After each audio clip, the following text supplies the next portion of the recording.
এটি মহাদেবপুর আবাসিক এলাকা, বিনা অনুমতিতে প্রবেশ নিষেধ লেখা আছে। এখানে আদেশক্রমে কর্তৃপক্ষ এই যে নেমপ্লেটটা ঝুলানো আছে।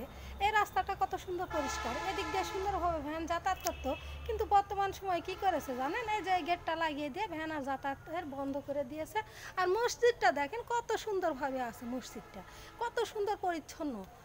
কিছুক্ষণ পরেই হয়তো আদান দিবে, তখন লোকজন আসবে। এখন ফাঁকা ফাঁকা ফিল্ডে আমি গোল মারছি। দেখেন রাস্তাগুলো কত পরিষ্কার, কি সুন্দর দেখা যায়। এই যে এই সাইডের রাস্তাটাও সুন্দর পরিষ্কার।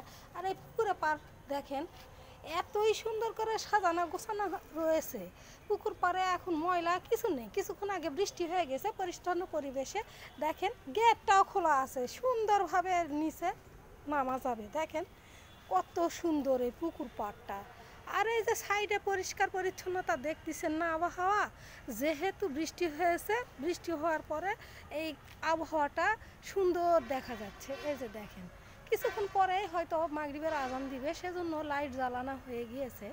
আর এই পুকুর পাড়ে দেখেন কত সুন্দরভাবে পানিগুলো দেখা যাচ্ছে, চক চক ঝক ঝক।